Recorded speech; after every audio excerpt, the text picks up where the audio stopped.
People pass through a general store the way weather passes through a valley. They come in carrying whatever the season has put on them. The particular mud of a March thaw, the particular silence of a January that has gone on too long. And they set it down on the counter alongside their order, and sometimes, when they leave, they take a little less of it with them than they brought. I have been running this store for 23 years, and I have collected more of other people's seasons than my own. It was a young couple who started me remembering. April of 1912, a Tuesday. The kind of morning when the mud along the creek road is still half frozen before noon, but you can smell the grass trying underneath, that faint green smell that Montana puts out in April like a promise it has made before and intends to keep again.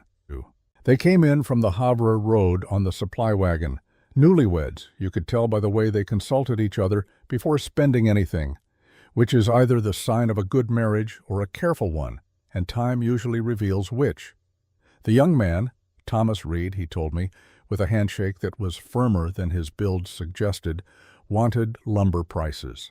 He had a homestead claim filed the previous fall, 160 acres east of the river bend, and he was trying to calculate the cost of a two-room cabin before the ground hardened fully and the real work had to begin. I gave him what he asked for: board feet, freight rates from the rail yard, nail prices, window glass. He wrote numbers in a small ledger with a pencil that he kept behind his ear, and he nodded at each figure with the satisfaction of a man assembling a plan he has already mostly decided upon. Then his wife asked the question. Her name was Clara, and she had come into the store slightly behind her husband, pausing at the door to look at the shelves the way certain people look at a room they are entering for the first time and intend to remember. She had a notebook of her own, not a ledger, a proper notebook, the kind a person carries for ideas rather than figures. She had not opened it yet. When Thomas finished his lumber calculations, she looked at me across the counter with the directness of a woman who has thought of something and decided there is no good reason not to ask it. "Is there anything we should know," she said, "about building here, before we start?" Thomas laughed quietly, the way a young man laughs when a practical question touches something he has not considered, and the laugh is half amusement and half the sound of covering the gap. But I did not laugh.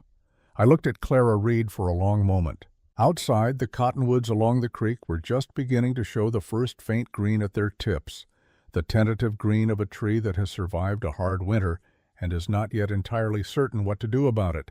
I said, "Sit down a minute. Let me tell you about Astrid Voss." I should say first that I knew Astrid before most people in this settlement did. She and her husband Henrik came through my store in the late summer of 1884, not long after they had filed on their claim 6 miles east of here. Henrik Voss was a telemark man from the mountain valleys of Norway, large through the shoulders, fair-haired, with the kind of physical ease that comes from a life spent doing hard things until they stop being hard. He carried himself the way men carry themselves when they trust their bodies completely, and the land seemed to understand this about him, the way land sometimes does with certain people. Astrid was quieter. She stood in my store and looked at everything carefully, moving her eyes across the shelves with an attention that was not browsing. It was inventory. She was memorizing prices she could not yet afford and building in her mind a picture of what the next several years would cost. I recognized this because I had done it myself 11 years earlier, when I had first opened this store on a supply budget that required me to know the price of every bolt in the county. She bought flour, salt, 2 bolts of wool flannel, and a small iron pot. Before she paid, she asked me 3 questions. She asked about the soil composition east of the river bend, clay or sandy, how deep before you hit stone. She asked about freight delays in January, whether the supply road washed out or drifted over first. And then she asked a question that I thought was odd for a woman who had arrived in July and had a great deal of summer still ahead of her. She asked about the angle of the winter sun, not the summer sun, the winter sun, the low, short-traveled arc of it in December, which direction it came from, how many hours of direct south-facing light a structure could expect on the shortest days. I told her what I knew, which was enough. She thanked me, paid her account, and went out to where Henrik was loading the wagon. I watched them drive east on the road toward their claim, and I thought, that one will do well here if things go well. Things did not go well. Henrik Voss died in August of 1886. A ruptured appendix, the kind of thing that announces itself as stomach pain and becomes a death sentence before anyone understands what they are dealing with. 3 days from the first symptom to the end, and the nearest doctor was in Fort Benton, 2 full days' ride in good weather with a fresh horse. By the time anyone could have gone and come back, there was nothing to come back for. Astrid was 31 years old. She had 80 acres of grassland along the East Bend, the cabin Henrik had built in their first spring. A good, solid timber frame structure, 2 rooms, proper windows, a stone foundation that Henrik had been proud of. 2 milk cows named Ragna and Bess, 4 sheep, a dozen laying hens, and a horse named Dala, who was approaching the age where a horse begins to have opinions about what work she will and will not consent to. She had a root cellar dug into the slope behind the cabin, stocked with turnips and dried venison. She had cash money enough to see her through approximately 1 season without incident. And moving toward her across the calendar, patient and enormous and entirely indifferent to the particulars of her situation, was the winter of 1886 to 1887. Those of you who were not in Montana that winter should understand something about what it was, because the word winter does not adequately contain it. We had a dry summer. The grass on the high flats had gone yellow by August. The creek ran low. The cattle on the big ranches east of here had not put on the weight they needed. By October, men who had been in this territory for 20 years were looking at the sky with an expression I had not seen on them before. Not worry exactly, something quieter than worry and harder to dismiss. The sky in October had a particular gray to it, low and settled, the gray of something that has decided to stay. The cold came in November, and it did not leave. Astrid came into my store in late October, 3 weeks after Henrik's burial. She had the look that grief gives certain people, not the look of collapse, but the look of a person who has converted grief into fuel and is running on it carefully, aware that it is not an unlimited resource. She bought her winter staples without commentary, moving through the list with the efficiency of someone who has prepared the list at home and does not intend to add to it. When she had finished, she stood at my counter for a moment longer than the transaction required. "Marta," she said, "how much wood did the Henderson family burn last winter?" It was a strange question, and I said so with my expression, if not my words. The Hendersons had the claim east of hers, similar acreage, similar cabin size. I thought back. Clem said 4 cords, maybe 4.5. It was a hard January, and that was with 2 men cutting and splitting. It was. She nodded once, not with resignation. The way you nod when a number confirms what you already suspected, and the confirmation is useful even if it is unwelcome. "I cannot cut 4 cords," she said. She did not say it with bitterness. She said it the way a careful person states the dimensions of a problem before beginning to solve it. "I have a wall that is 12 feet high. I have no ladder. Those are the facts. Now." I did not know what to say, so I said what I usually say when I do not know what to say, which is nothing. She thanked me, paid her account, and went home. I watched her wagon move east on the road the same way I had watched it 2 years before, and this time I thought something different. I thought, the numbers do not balance, and she knows it, and she is going home to sit with that. What I did not know, what none of us knew, was what she would do with the sitting. Word traveled through the settlement the way word always travels in a place where winter keeps people close to their own fires, but not quite close enough to stop talking. By early November, people knew that Astrid Voss was doing something to her property. The specifics were unclear because no one had gone close enough to see clearly, and in a community that had just buried the woman's husband, there was a social reluctance to be seen as watching too closely. So the information arrived at my store in pieces, each piece slightly different from the last. She was digging, someone said. She was building something against the hill, someone else said. She had moved the cows, a third person said, and seemed uncertain whether this was alarming or merely eccentric. Walt Bridger rode out to see it himself. Bridger was the man in this settlement who built things for hire, not a trained carpenter, but 15 years in Montana Territory had given him a working knowledge of what held and what didn't. And people trusted his judgment the way they trust the judgment of anyone who has been correct often enough to earn the habit. He had built 3 cabins within 5 miles of here, including the Pedersen place, and he took a proprietary interest in how structures in this valley were assembled. He came into my store 2 days after his visit and stood at the counter with the expression of a man who has seen something he does not quite know how to categorize. "She's putting the livestock pen against the cabin wall," he said. "Not near it, against it, sharing a wall." "I know," I said, though I had only just learned this. "The moisture alone will ruin the interior boarding by March. Animal breath through a shared wall in this climate." He shook his head. "And she's dug something beneath the cabin floor. Extended the root cellar, looks like, but bigger. I don't understand the purpose." He paused. I tried to explain the moisture problem. She listened, asked a couple of questions about grass density and vapor rate, and then went back to work. "What did you tell her?" I asked. "I told her she was going to smell like a barn by Christmas." "What did she say?" He was quiet for a moment. "I'll smell like a living woman by Christmas," she said, "which is what matters to me." He picked up his order from the counter. "She's going to have trouble," he said, not unkindly, with the tone of a man who has seen structures fail and does not enjoy the predictive accuracy. I did not argue with him.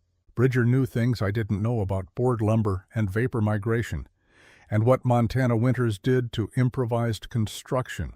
He was not a careless man or a cruel one.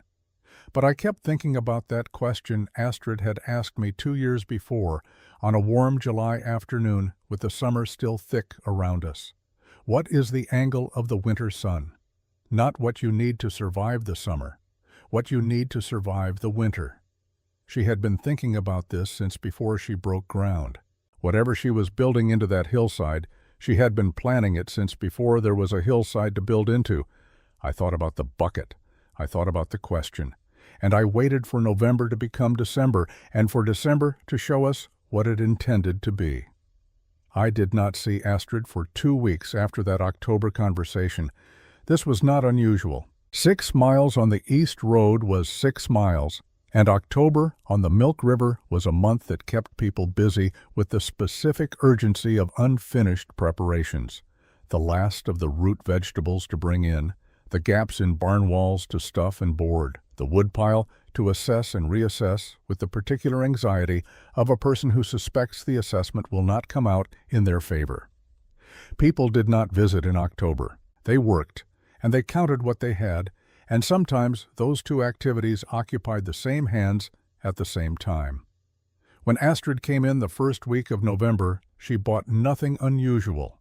Lamp oil, a paper of needles, a small quantity of raw linseed oil that I assumed was for the cabin woodwork.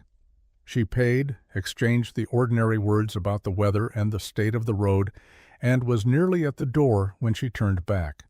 "Do you keep a thermometer outside?" she asked. I did. I had kept one nailed to the post beside the door since my second winter here, because I had learned that knowing the number was better than guessing it, even when the number was discouraging. "What does it read at night?" she asked. "The lowest you've seen this month."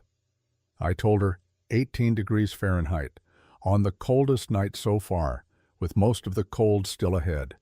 She nodded once, the same nod as before, the nod of a fact being filed in the correct location. Then she said, "And the root cellar, yours, what temperature does it hold in January?" I thought about it. 42, 44 degrees. It doesn't change much once the ground freezes above it. No, she said, it wouldn't. She looked at me for a moment with an expression I couldn't read at the time, though I have read it since, the expression of a person who has just had a thing they already believed confirmed by a source they trust. Thank you, Marta. She went out. I watched her untie her horse from the post, mount with the economy of motion that characterized everything she did, and ride east. I went back to my stock work. But I kept thinking about the two numbers she had asked for. 18 above, outside, 44, 6 feet down in the earth. A gap of 26 degrees between the air and the ground, stable, reliable, present every winter, whether anyone used it or not. I did not understand yet what she intended to do with that gap. But I understood that she had been thinking about it for longer than the conversation suggested. She told me later, much later, on a winter afternoon in this same store, drinking the coffee I keep on the back stove from October through March, how the idea had come to her, or more precisely, how it had come back to her. Because the idea was not new. It was old. It was older than she was. Her grandfather had farmed in the Telemark region of Norway, in the mountain valleys where winter was not a season that apologized for itself. He had built in the old way, not the way newcomers to a cold country build, with the assumption that enough fire can compensate for insufficient shelter, but the way people build when they have lived with serious cold for generations and have stopped fighting it on its own terms. His house and his barn were connected, not adjacent with a gap between them, not close enough to share a fence line, connected, sharing a wall, the animals on one side, the family on the other, with a thick stone and timber partition between them that did two things simultaneously. It kept the worst of the barn's air from entering the house, and it conducted, slowly and without drama, the heat that 4 large animals produced simply by existing. Astrid had grown up with this so completely that she had not thought of it as a system. It was simply how the farm was built. It was simply why the house was warm in February when the temperature outside dropped to levels that killed poorly prepared livestock and occasionally poorly prepared people. She had put her hand on that shared wall as a child. She remembered this specifically, the sensation of it, and felt it warm, not hot. Warm, the way a living thing is warm, steady, and unhurried, and not dependent on anyone's schedule. She had been in Montana for 2 years before the memory surfaced. She told me that she had nearly dismissed it when it came. It felt too simple. It felt like the kind of thing a person remembers from childhood and mistakes for wisdom because it is old and because it is theirs. She sat with it for 3 days in the first week of November, turning it over, looking for the flaw. And then she did what she always did when she wanted to know if a thing was true. She tested it. The test was simple enough that its simplicity was almost the point. She took 2 buckets. She filled them both with water from the creek, the same water, the same temperature, drawn within an hour of each other. She set 1 bucket on the floor of the root cellar, 6 feet below the surface, in the undisturbed earth, where the temperature did not fluctuate with the air above it. She set the other outside the cabin door, on the north side, in the open air. In the morning, the bucket outside was frozen solid to the bottom.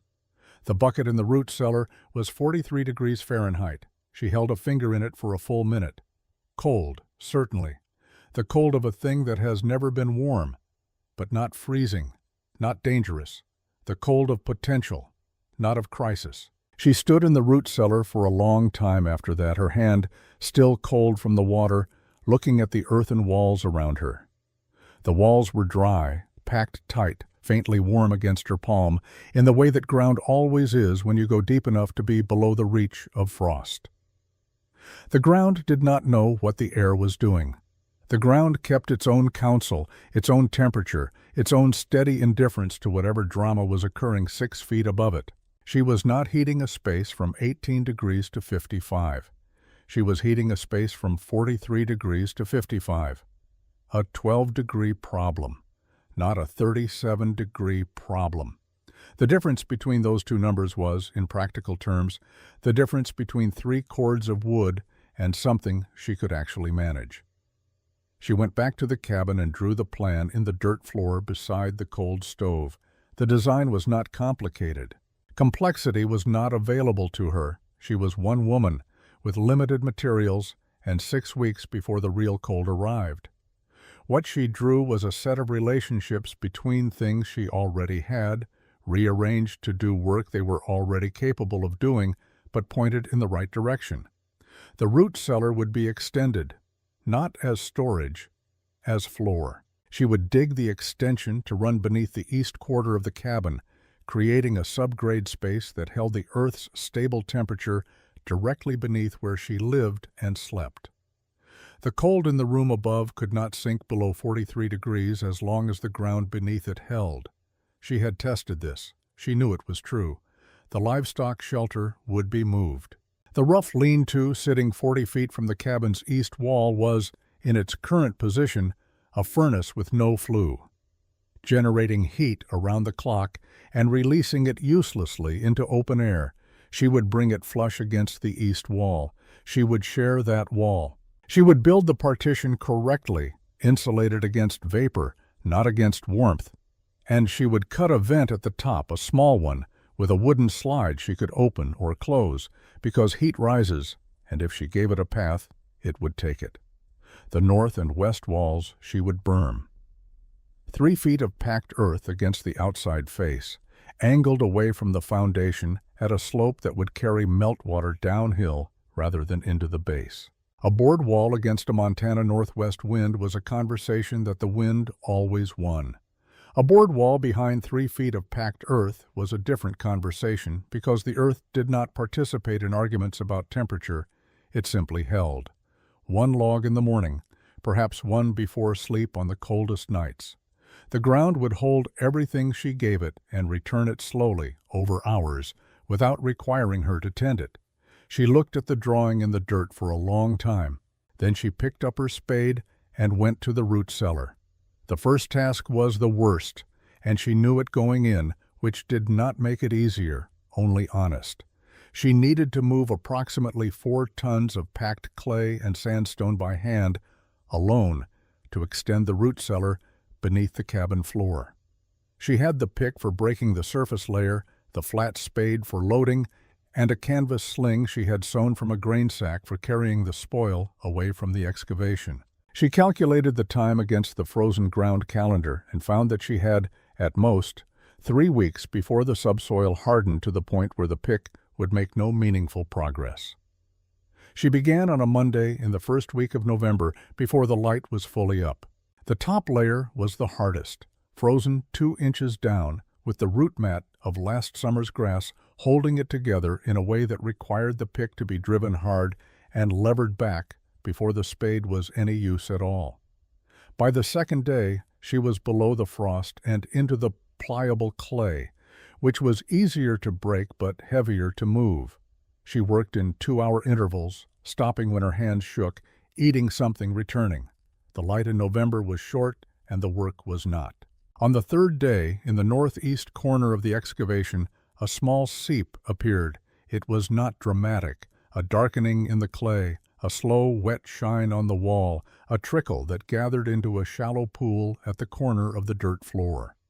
She sat on the edge of the excavation and looked at it for the better part of an hour. A water seep in a subgrade structure was a serious problem if it was not addressed correctly, and she knew this because her grandfather had told her once about a neighbor's cellar that had been destroyed by exactly this, not in one event, but in the slow, patient way that water destroys things it is given access to.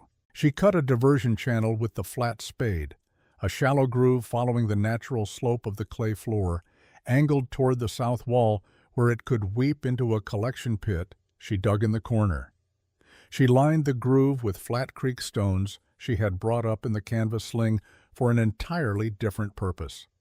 She waited a day to see where the water went. It went where she had directed it. She was not pleased with herself for solving this. She was simply relieved that it was solvable, and she went back to work.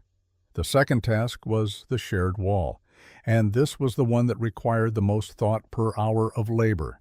She dismantled the lean-to carefully, pulling every board in order, setting the nails in a tin she kept nearby, because nails in this territory cost money, and bent nails could be straightened on the anvil stone behind the cabin if a person had the patience. She moved the salvaged lumber to the east wall and began to frame the new structure flush against it, the outer wall of the lean-to now standing where open air had stood before, the east wall of the cabin now serving as the interior partition between her living space and her livestock.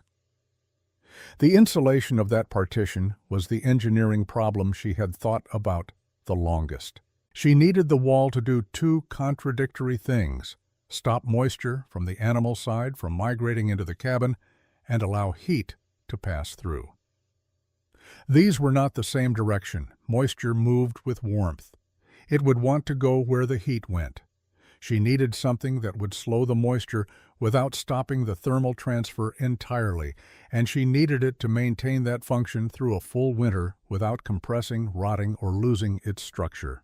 She used dried grass from the deep stores in the root cellar, the oldest, driest grass, cut the previous summer and kept away from ground contact. She packed it tight into the stud cavity, tighter than she thought necessary, and then tighter still. Density was the answer. A loosely packed insulation cavity was a highway for vapor. A densely packed one was a filter. Before she boarded the interior face, she tested it. She wet a square of cloth and pressed it flat against the outer face of the grassapac on the barn side and left it for a full day. When she pulled it back, the grass at the outer edge had absorbed some moisture. The grass at the inner edge, against where the boarding would go, was dry. The depth of the pack, 14 inches of compressed dried grass, had done what she needed it to do. She boarded the interior face and moved on. The vent she cut near the top of the shared wall on the final afternoon of the second week, a 6-inch square opening, high up where the warmer air would collect on the barn side. She fashioned a slide cover from a salvaged board, smooth enough to move easily, snug enough to seal when she pushed it closed. The first night after she cut the vent, she moved Ragna and Bess into the completed lean-to. She sat on a 3-legged stool in the dark of the new structure for a long time after she had settled them, listening to them breathe. She held a candle at the bottom of the vent opening on the cabin side and watched the flame. It bent slightly toward the barn, cold air below, wanting to move toward cold air, which was a thing she had expected and accounted for. Then she held the candle at the top of the opening. The flame bent the other direction, toward the cabin, where the warm air rising from the animals was finding its way through the only path available to it. She closed the slide to a 1/2-inch gap and went inside. She put her hand flat against the east wall of the cabin. The wall was cool still. It had only been an hour. She went to bed. In the morning, she put her hand on the wall again. It was warm. Not the warmth of a fire that has been burning nearby. The warmth of something that had been producing heat slowly, all night, without being asked and without stopping. She stood with her hand on that wall for a long time in the cold November morning. Outside, the first real snow of the season was beginning to come down, not the tentative dusting of early October, but the committed snow of a winter that had made up its mind. She left her hand on the wall. The wall was warm. The snow that began falling on the morning Astrid first felt the warmth in her east wall did not stop for 11 days. It was not the killing snow, not yet. November snow in Montana is often more declaration than destruction, the season's way of announcing its intentions without yet following through on them. This was that kind of snow, steady, patient, covering the sage and the creek gravel and the wagon ruts in the road with a thin white consistency that said, "I am here more than it said I intend to bury you." The temperature dropped into the low 20s and held there, which the old-timers in the settlement recognized as unremarkable for November and therefore not worth worrying about. What the old-timers were watching instead was the grass. The grass on the high flats had gone wrong in August. Too dry, too yellow, too thin. A summer like that one left the soil with nothing stored, no moisture banked against the cold to come, and soil with nothing stored behaved differently in winter than soil that had drunk well all summer. The men who had been here long enough to read these signs were reading them, and what they read was not reassuring. At my store, in the second week of November, 3 separate conversations with 3 separate men ended in the same place. This was going to be a winter that wanted more than the usual amount of respect. None of these men rode out to tell Astrid Voss what was coming, not out of cruelty. Out of the frontier's particular social arithmetic, in which a recent widow occupied a category that received concern but not information, the assumption being that concern was what she needed, and that information about hard winters was a burden she should be protected from rather than prepared by. I have thought about this many times in the years since. The protection was well-intentioned. The well-intentioned protection was, in practical terms, useless. Astrid did not need anyone to tell her what was coming. She had been reading the same signs since August. She had 3 weeks left before the ground made its own decision about whether to be worked. The earth berm was the final element of the construction, and in some ways the most physical. The material was free. There was a cut bank 300 yards north of the cabin where the creek had undercut the slope in some previous spring flood, leaving a face of exposed subsoil, packed clay and gravel, stable and dense.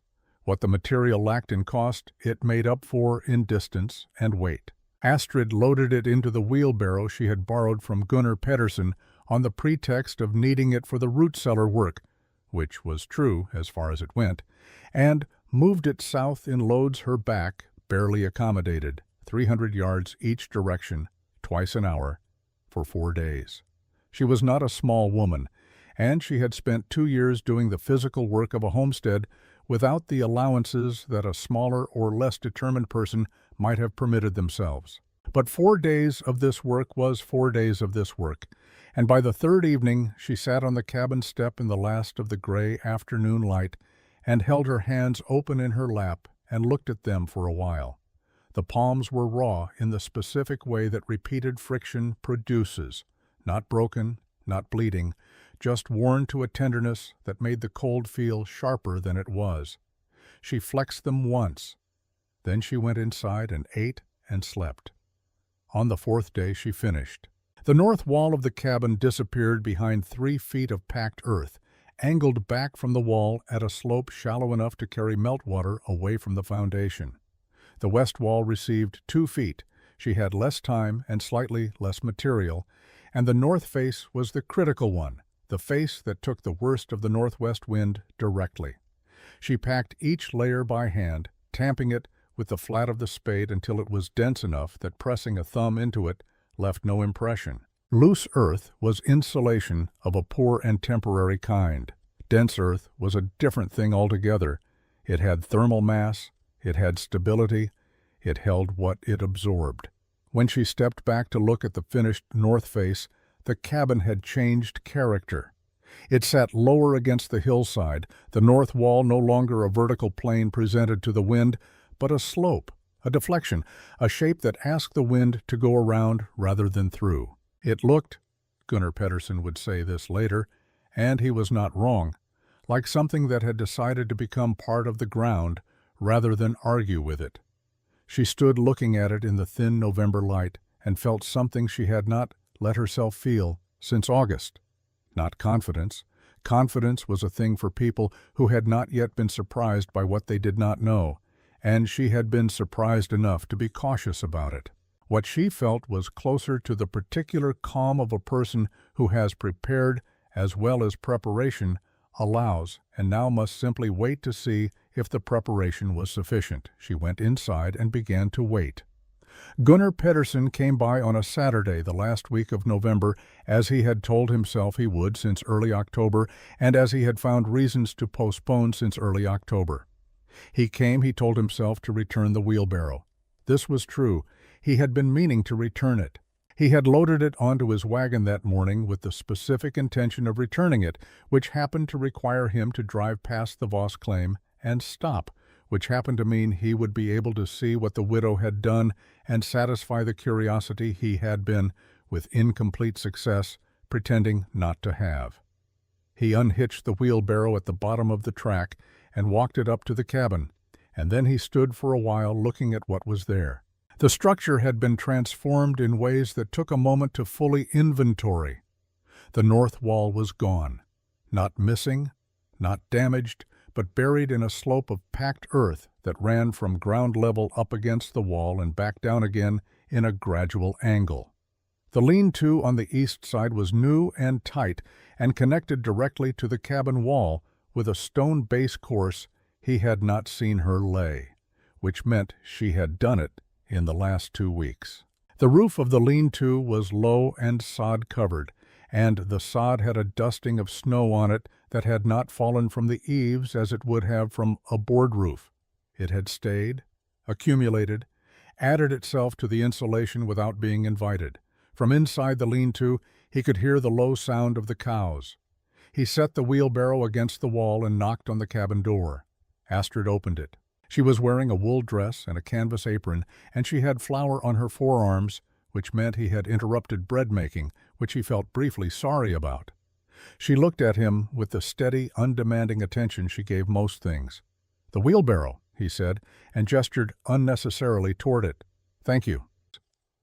He looked past her into the interior of the cabin, which was warm. He could feel it from the doorway, a steady warmth that did not have the sharp, dried-out quality of a room where a fire has been burning hard for hours. He looked at the east wall and saw nothing unusual from the outside. He looked at the firebox across the room, which held a moderate bed of coals, and nothing more urgent. "The construction," he said, which was not quite a sentence, but conveyed his intention. "Come and see if you like." He came in. She walked him to the east wall and told him to put his hand on it. He did. It was warm, not dramatically warm, the warmth of a stone that has been sitting near a fire rather than the warmth of the fire itself, a held warmth, a patient warmth. He could hear the cows more clearly now, a low bovine commentary from the other side of the partition, the sound of animals that are settled and warm and largely indifferent to the concerns of the people on the other side of their wall. He looked at the vent opening near the top of the partition, the wooden slide currently open perhaps half an inch. "The heat rises from the animals," Astrid said. "It comes through there. The cold air sinks. It stays on the barn side, at the floor level. I give the warm air a path and it takes it." "And the ground below," he said, because he had seen the extended root cellar when he had walked the perimeter. 44 degrees, stable. The cold in the room has a floor it cannot go below as long as the earth below the floor holds its temperature. She said it plainly, the way she said most things, not as a lecture, not as a demonstration, but as a fact being shared between two people who both benefit from knowing it. Gunnar stood in the middle of the room and looked at the east wall and the floor and the coals in the firebox and said nothing for a longer time than was socially typical. "The moisture," he said finally, "in the wall. Packed grass, 14 inches dense. I tested it before I boarded it over. The vapor slows enough before it reaches the interior face." She paused. "I'll need to check it in the spring, repack where it settles." Bridger said, "I know what Bridger said." Her tone was not sharp. It was the tone of a woman who has heard a concern, evaluated it, addressed it, and has moved on to the next problem. He was right that it was a risk. He was looking at the risk without looking at what I had done to manage it. Gunnar turned this over. He was a fair man, and he understood the distinction. Being right about the existence of a risk and being right about its outcome were related but not identical. "It will hold through a real cold spell?" he asked. "I believe so." "You believe so?" "I have done the arithmetic," Astrid said. "The arithmetic says yes. The winter will say whether the arithmetic was right. That is how it works." He had no argument for this, because it was a precise and accurate description of how it worked. He thanked her for showing him, collected the wheelbarrow, and drove home. He told his wife Hilda that evening that the Voss widow had built something strange and possibly clever, and that he was reserving his judgment until January, which Hilda received with the expression of a woman who understood that her husband had already formed an opinion and was declining to commit to it. December arrived with the specific purposefulness of a winter that has already decided what kind of winter it intends to be. The temperature dropped steadily in the first week, not dramatically, but without the reprieve that early cold sometimes offers. The warm afternoon, the 3-day thaw that lets people believe the worst has passed. This cold did not offer reprieves. It dropped to 10 degrees by the 5th of December and to 2 degrees by the 12th, and the men who came into my store during those 2 weeks had begun to have a particular look about them that I recognized from the hard winters of previous years, the look of a person doing continuous arithmetic and not liking the results. The arithmetic was simple and brutal. How much wood do I have? How much wood am I burning? How many days until March? The three numbers had to balance or they didn't, and in December of 1886, for a great many families in this valley, they did not balance. Clem Henderson came in on the 14th and bought the last of my seasoned split pine at a price he could not comfortably afford, loading it himself without complaint because complaint would not add any wood to the pile. The Sorensen family sent their oldest boy, 12 years old, to ask if I knew anyone selling green wood from the creek bottom, which burned poorly but burned, which was the relevant criterion. I did not know anyone. I told him I would ask. At the Pedersen claim, Gunnar had begun splitting wood at 5 in the morning before the light, because splitting wood was a thing that made him feel he was doing something about a problem that was becoming increasingly difficult to feel good about.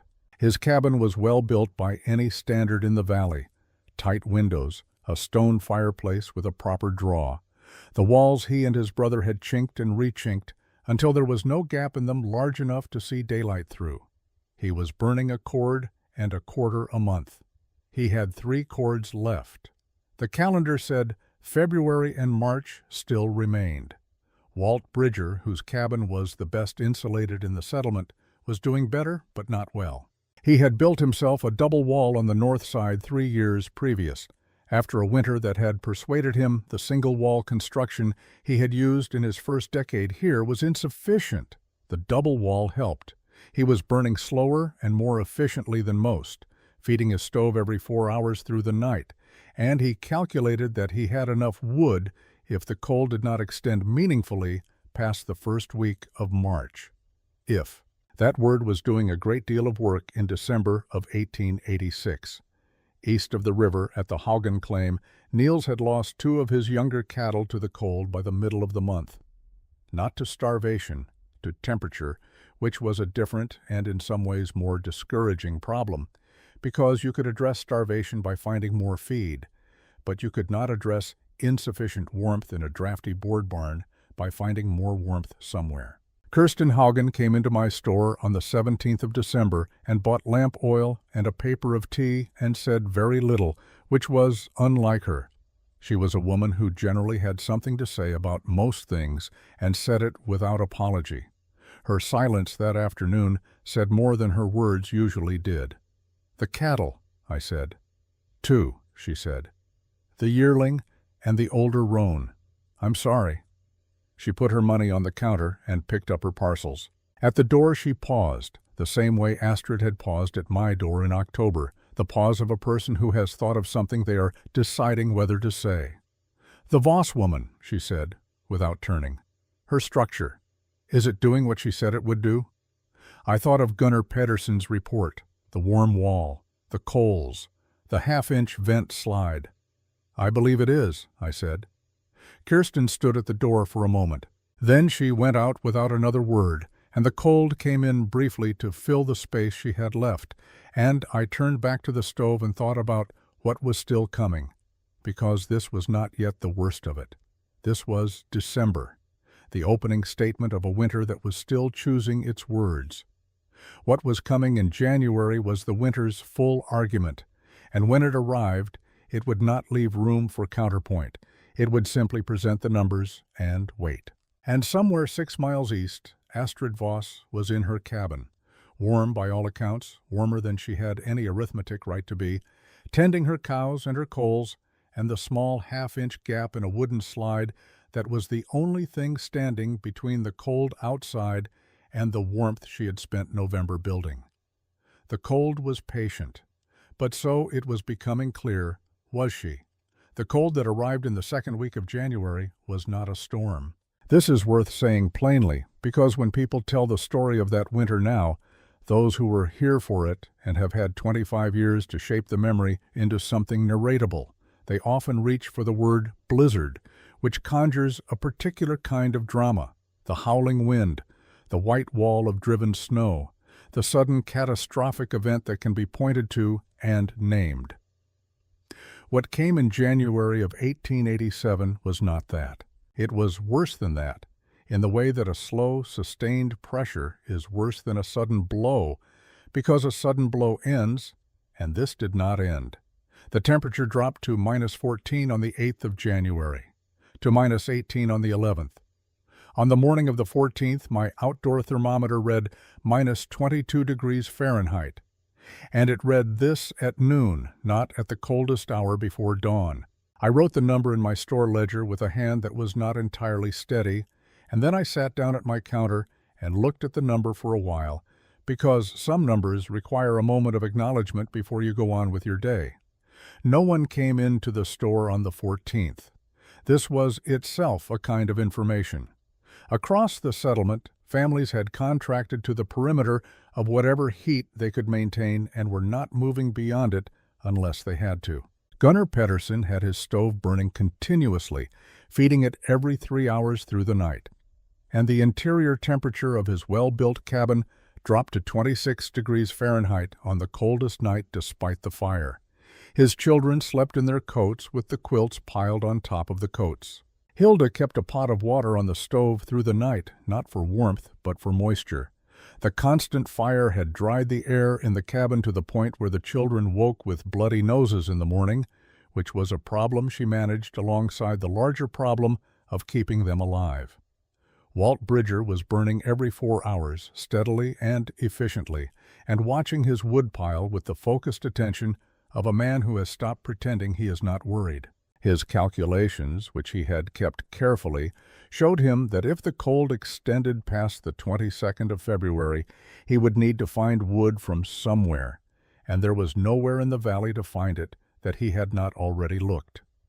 At the Haugen claim, Niels had lost a third animal, the good roan cow that Kirsten had been quietly counting on for the spring calving. He found her in the morning, stiff in the corner of the barn, where she had pressed against the other cattle for warmth and had not found enough of it. He did not tell Kirsten immediately. He stood in the barn door for a while first, in the -18 air, looking at the animal and at the board walls of the barn with their frost-rimmed gaps, and he did the arithmetic that the situation required. The arithmetic did not balance. No one had checked on Astrid Voss. It was Gunnar who went on the 6th day of the hard cold. He went the way a man goes to a thing he has been putting off until putting it off becomes less comfortable than doing it. Not urgently, not with any clear plan for what he would do when he arrived, but with the specific motivation of a man who has run out of reasons to wait. He told Hilda he was going to look in on the widow. Hilda said that was a good idea, in the tone of a woman who had thought it was a good idea 4 days earlier and had been waiting for her husband to arrive at this conclusion independently. The ride was 6 miles of -18 air, which is an experience that concentrates the mind. The horse moved at a steady walk because Gunnar would not push her in this cold, and he sat on the seat with his coat collar up and his hat pulled to his eyebrows, and thought about almost nothing except the mechanics of staying warm on the seat, which occupied enough attention to leave little room for anything else. He crested the low hill above the Voss claim and looked down. He saw the thin thread of smoke from the stovepipe, not the thick, dark column of a fire burning hard against serious cold, not the urgent smoke of a stove being fed continuously in a losing battle, but a thin gray line, barely distinguishable from the pale sky behind it, the smoke of a fire that was doing very little because very little was being asked of it. He looked at this for a moment without understanding it. Then he began to drive down. He knocked at the door. No answer. He knocked again, louder, and waited. The cold pressed against the back of his neck with the patient insistence of something that knows it has all the time it needs. He tried the door. It opened. He stepped inside. The cabin was empty of people and full of warmth. He stood in the doorway for a moment, one hand still on the latch, and felt the warmth come out to meet him the way warmth does when a cold person opens a door into a heated space. Not just temperature, but the quality of the air itself, still and dry and holding something that the air outside entirely lacked. He stepped in and pulled the door shut behind him. The firebox across the room held a low bed of coals, not active flame. Coals, banked, the residue of a fire that had been burning some hours before and had since settled into itself. The room was dim, the single south-facing window admitting the flat gray light of a January afternoon. And in that dim steadiness, the warmth of the room was not dramatic but absolute. It was simply there, permeating everything, having no apparent source that was still operating. He took out his thermometer. He held it at chest height in the center of the room and counted slowly. The thermometer read 53 degrees Fahrenheit. He looked at it for a long time. Outside, at this moment, the air was -18. Inside this room, with the fire cold for what he would later determine had been at least 8 hours, the temperature was 53 degrees. He looked at the coals. He looked at the east wall. He could hear the cows breathing on the other side of it, the low, settled sound of animals that are warm and fed and content. He put his hand flat against the east wall. It was warm. Not the warmth of proximity to a fire, the warmth of something that had been producing heat slowly, in the dark, without interruption, all night and through the morning and into this afternoon, requiring nothing and stopping for no one. He held his hand on the wall, and the wall held its warmth against his palm, with the steady generosity of a thing that has more than enough and is in no hurry. He was still standing like that, hand on the wall, thermometer in the other hand, reading 53 degrees, when the door opened and Astrid came in. She was wearing her heavy coat and her boots and a woolen scarf wound twice around her head, and she was carrying a flat spade with fresh packed clay on the blade, which meant she had been outside clearing the drainage channel on the south berm, which was a thing she checked every 3 days to ensure the meltwater from the sod roof had a path and was not pooling against the foundation. Her cheeks were reddened from the cold. She looked at Gunnar standing in the middle of her warm room with his hand on the east wall and the thermometer in his other hand, and she did not appear surprised to find him there. "You let yourself in," she said. "You didn't answer." "I was at the berm." She unwound the scarf and hung her coat on the peg by the door. She did not reach for her housecoat or her heavy shawl. She stood in her wool dress in the 53-degree room and was comfortable, and he watched her be comfortable and understood something. He held up the thermometer. 53, he said. "It was 51 this morning when I woke." She went to the firebox and checked the coals, banking them slightly, adding nothing. It drops a degree or two overnight on the coldest nights. It comes back when the animals are active in the morning. The fire has been out since yesterday afternoon. He looked at the coals. Yesterday afternoon. He had been up 3 times last night feeding his own stove, and his cabin had reached 26 degrees despite the fire. This room had held 51 degrees with no fire at all. "How much have you burned?" he said. "Total, since November." Astrid went to the shelf beside the stove and came back with a piece of paper, a list written in her deliberate hand, dated from the 1st of November. She handed it to him. It was a log of every piece of wood she had burned. She had kept count. The list had 14 entries, 14 pieces of wood. In 11 weeks, through the coldest sustained stretch of cold in the memory of anyone in the Milk River settlement, she had burned 14 pieces of wood. He looked at the list for a long time. Then he looked at the east wall, then at the floor below which the root cellar held its 44 degrees of borrowed earth warmth. Then at the north-facing window, through which he could see the slope of the earth berm pressing up against the exterior wall, holding the wind at a distance, asking nothing in return. He did not say anything for a while. When he did speak, his voice had the careful quality of a man revising something he held with some conviction. "I should have come sooner," he said. "There was nothing to come for," Astrid said. I was fine. I know that now. She took the list back from him, folded it, returned it to the shelf. Sit down, Gunnar. I'll make coffee. 3 days later, Walt Bridger came. He did not come alone. He brought 2 other men from the settlement, and he brought his thermometer, which was the good one, a calibrated instrument he had ordered from a catalog 3 years previous, and which he trusted in the way a craftsman trusts a tool he has used long enough to know its character. The exterior temperature that morning was -11 Fahrenheit. The interior of Astrid's cabin, firebox cold for 7 hours, 51 degrees. Bridger moved through the space the way he moved through structures he had built himself, not quickly, not with any visible emotion, but with the thorough attention of a man who is looking for the explanation rather than the verdict. He examined the shared wall, pressing his palm against it as Gunnar had done. He asked to see the insulation cavity, and Astrid pulled a short section of the interior boarding away from the stud to show him the packed grass behind it. Dense, dry at the interior face, with a slight dampness at the outer edge near the barn side that was exactly what she had predicted and planned for. He looked at the vent opening, the slide at ½ inch, the logic of it. He went down into the root cellar and held his thermometer against the subgrade wall and waited for the reading to settle. 44 degrees. He wrote this down. He went outside and walked the berm on the north wall, slowly, looking at the angle of the slope, the density of the packing, the way the drainage channel she had cut prevented water from collecting against the foundation. He put his gloved hand against the earth and felt the wind breaking against the slope above it rather than finding the wall behind it. He came back inside. He stood in the center of the room. "The moisture," he said. "You were right about the grass density. I didn't think 14 inches would be sufficient. It is." He paused. "You'll need to repack in April." "I know. The berm angle is correct. The drainage is correct." He looked at the north window.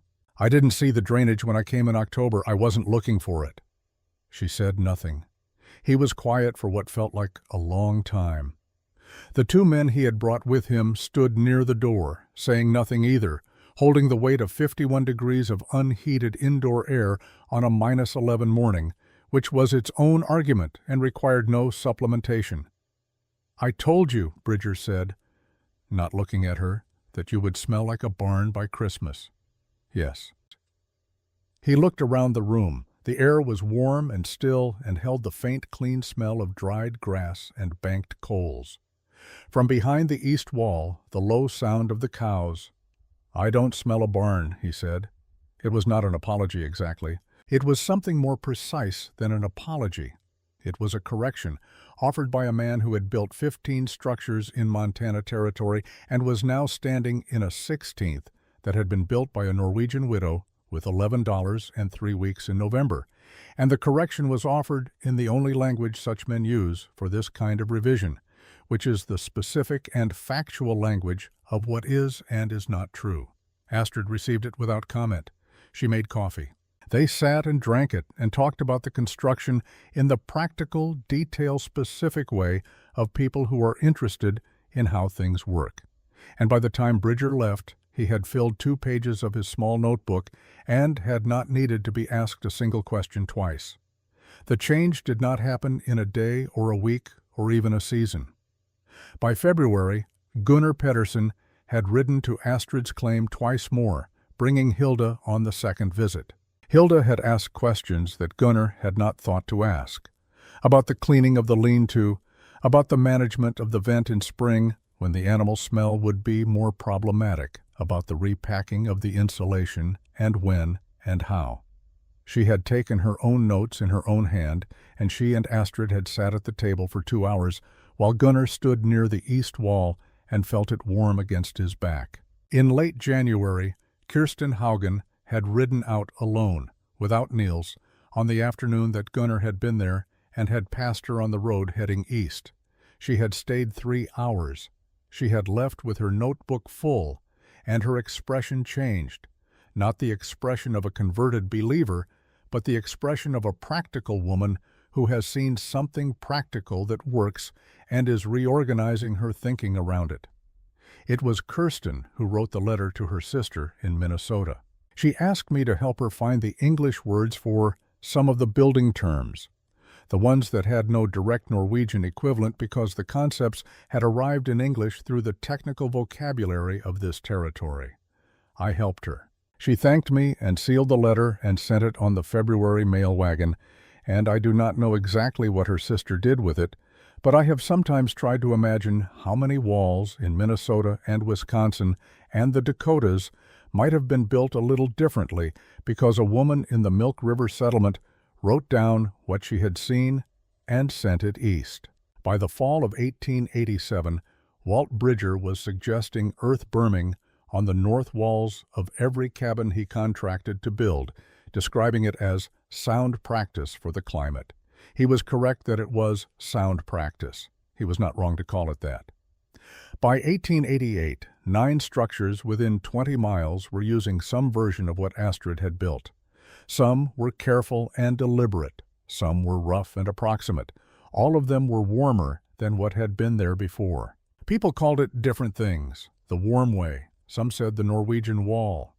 Among the women who had learned it through Kirsten's network of letters and conversations, in the quiet lateral transmission that women use for practical knowledge that the official channels do not carry, it was sometimes called Astrid's Wall, said in Norwegian, in a lower voice, between people who understood whose thinking it was. Clara Reed closed her notebook on a Tuesday morning in April of 1912 and looked at me across the counter. "Can we go see her?" she asked. "The cabin." 6 miles east, I said. "She's there. She'll show you." They went that afternoon. They came back the following morning, and the lumber order Thomas had written in his careful ledger hand had been revised. The board footage was lower. There was a new line for Creekstone, with a question mark after it, meaning she had not yet worked out the quantity. There was another new line in Clara's handwriting, not in the ledger, on a separate paper, that read, "Root cellar. Extend east. How far?" Thomas was writing things down. Clara was standing at my store's east wall with her hand flat against the boards, the specific attention of a person who has started seeing buildings as systems and cannot stop. I watched her stand there for a moment. Outside, the Milk River was running high and free with the melt, the cottonwoods fully green now, the mud on the road beginning to dry from the top down. Somewhere east, a woman of 60 was doing what she did every April, pulling the outer boards away from the shared wall section, checking the packed grass for settling, repacking where it had matted down over the winter, sealing it up again for the season ahead. Maintenance, not drama. The quiet, ongoing work of a system that kept working because someone had built it to. Clara took her hand off the wall and turned back to me. "The question mark," she said, holding up her paper. "The root cellar. How far east should we extend it?" I told her what I knew, which Astrid had told me, which her grandfather had known before either of them. As far as the north half of your living space, no more than necessary, deep enough to be below the frost. The ground will do the rest. The ground has been doing it since before you arrived and will continue after you have gone, holding its 44 degrees through every winter, waiting for someone to use it. She wrote this down. The question mark disappeared. I turned back to the stove and the morning's work and thought of nothing in particular and was content.